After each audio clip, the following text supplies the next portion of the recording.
We're finally on the final level of this run.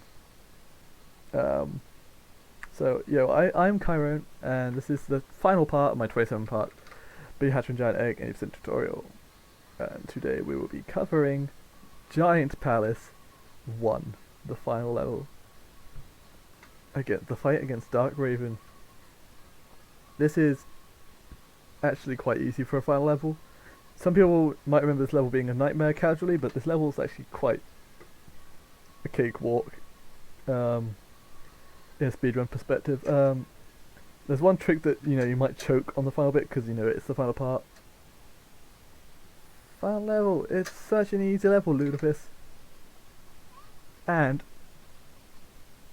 I'm going to get straight into the first part of the level where I'm going to run through it normally, reset, then talk through that bit, and then we're going to fight the boss. And I'm not going to fight the boss. The boss has two phases, so I'm just going to do it all in one go, but I'm going to pause and break it down as I go along. Ludicrous sends some balloons.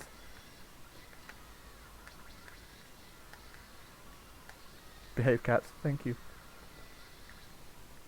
Drop that fruit next time, cats.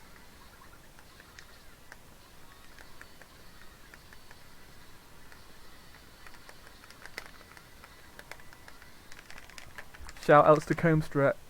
Can we get some Combstrat in the chat, please?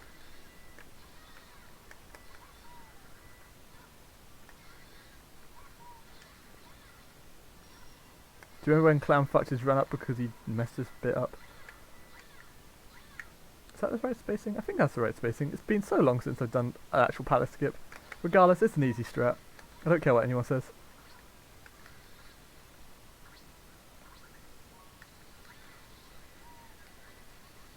Boom, easy.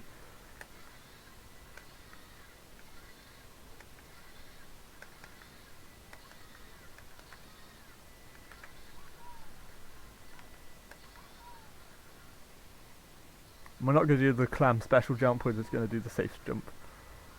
You can make it into this green hoop here from that grassy platform, but it has to be a straight jump. And then we walk into the portal, fight the final boss, but before that we're going to quickly break this level down. Yeah, people put it in the corner and it's done. So first of all, yet again, text box, grab egg, easy, everyone knows this part. Dash into this bit, dash into this cat, grab these cherries, or if you can at least, and then kill these 4 cats. Then go back to the first cats and pick up their fruit. If they drop watermelon, that's great, but if not, it's not that bad. It just means you have to grab these fruit here. Kill the 4 cats, kill the dinosaur, kill these 4 cats, and kill this dinosaur. We need this giant egg in order to do the palace skip, which you just saw a second ago. So then we're going to dash right, and then jump over here. Now, shout outs to myself for making people look. Oh, she got up. Oh! I just did a wither man, and I'm going to reset. Just do that again. Let me just catch up back to where I was.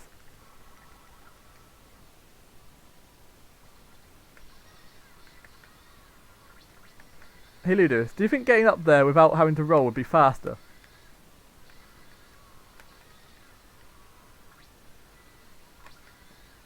This is such a cock up. There we are.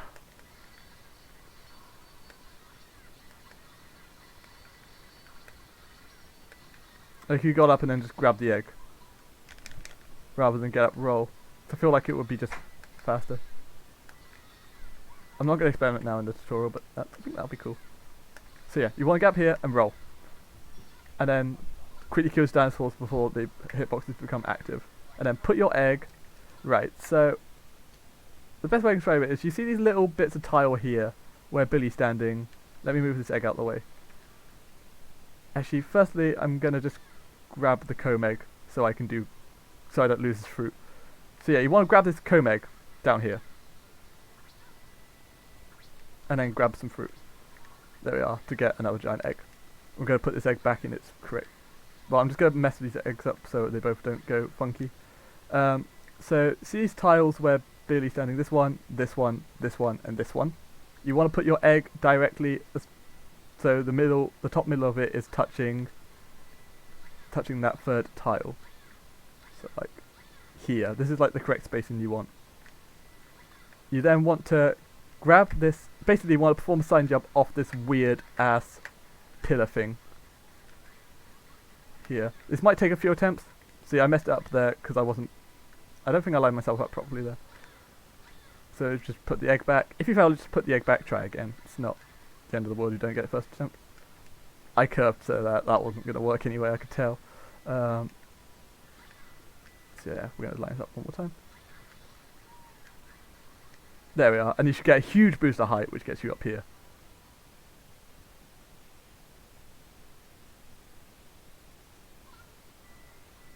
Yeah, so from there, you just want to keep dashing up this bit.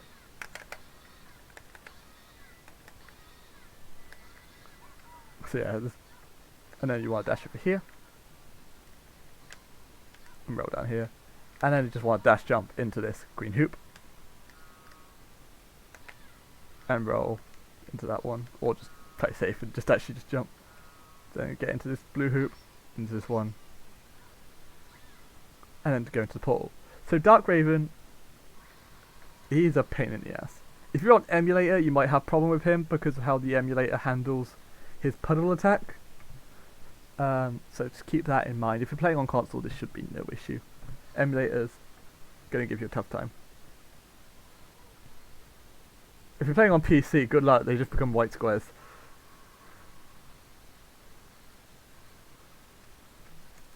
So,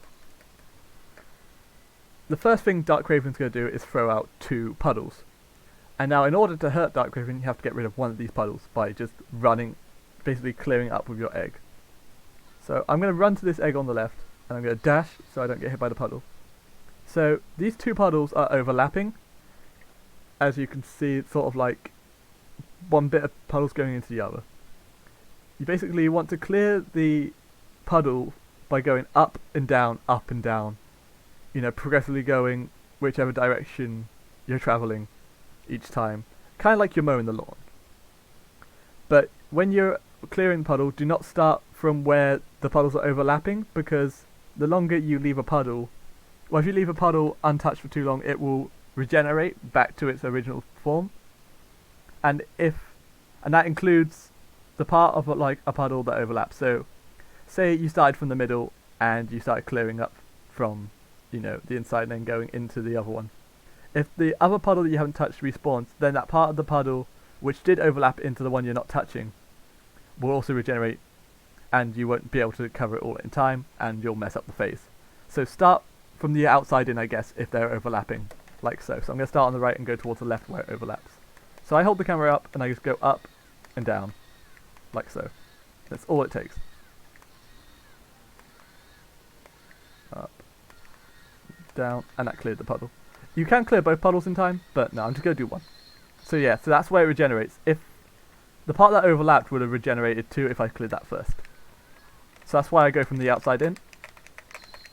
And then we can basically bounce and then do an egg slam into him like this to hit him really quickly, and then walk into him. If you don't attack him straight away if he does this over a puddle, because you can break your egg and it's a pain in the ass to go get another one. For this phase, he's going to throw these pink things. You want to dash into him, turn around, and then throw your egg away from him with like some correct timing, because then like this. So throw the egg now. These purple things that you just threw will fly into him, and then you can hit him again. That's really hard to explain on a whim because he does it really quickly. So now he's going to shoot out 4 puddles, yet again, start from the outside and then go into where it overlaps with a puddle, because otherwise this is going to be a nightmare to keep track of. Because now there are 4 puddles and not 2, and this track's a lot harder to deal with. So for this one I'm going to start here, up and down, up and down. Oops, I missed a bit. That's fine though. Up, down, I missed another bit. Up and down. Up and down. So now this is where they're overlapping. So if we do this quickly, yep, we got the puddle. And he's doing it over a puddle, like I thought he would. So now we have to sort of damage him quickly. That probably wasn't the fastest way to damage him, what I did there, but you know, whatever. Yet again, this attack, he's doing it right from me, so yeah, I'm gonna wait for it, throw the egg so it doesn't get hit by the purple, the pink, whatever. And then we can move on to the second phase, which is free as fuck. Which you might not remember being free as fuck, because you had to like mash B at the right time to hit a Shadow Ball, but there is a strat that we can do to make that much easier.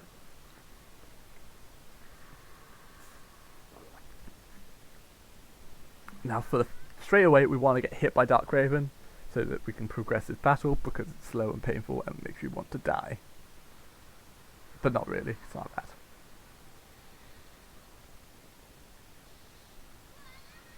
Also, fun fact, if you're doing ILs, the IL won't count your first fight, so you can actually do the first fight as slow as possible.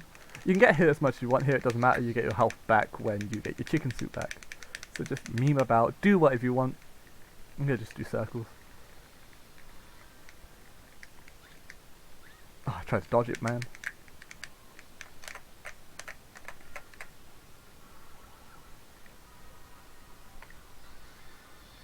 So yeah, when you get your chicken soup back, mash A and B, and then grab your egg, and then just dash to avoid this attack. It's really easy to avoid, it's not very threatening. Then drop your egg.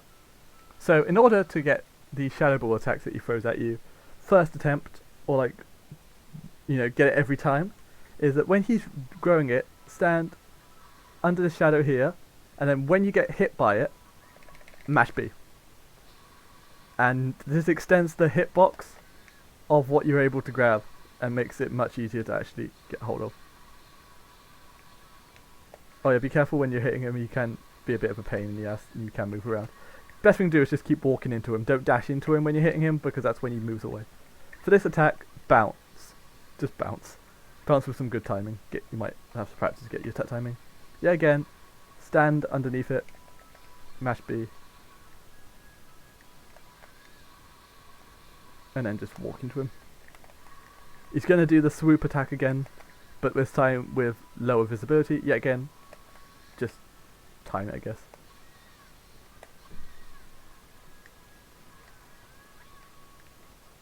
No. Yeah, so doing that with the damage boost really helps. We've got one more phase, which is going to be the, like that dart attack, or feather attack, whatever he throws, but just in the darkness. Yet again, just do an egg bounce over it.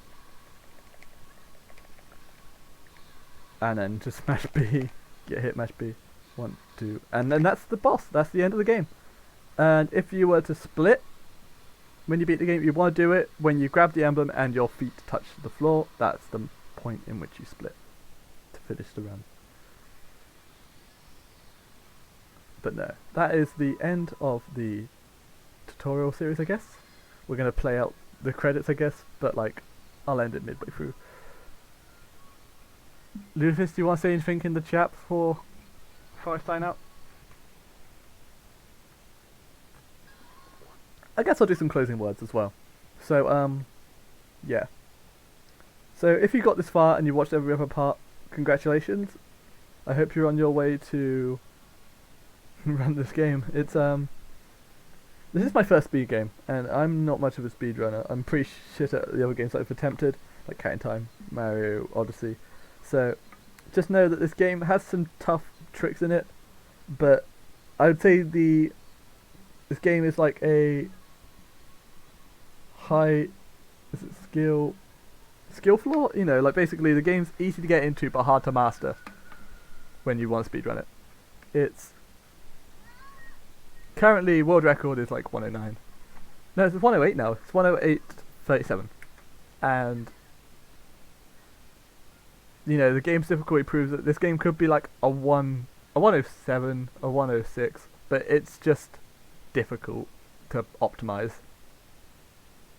It's hard, but it's fun.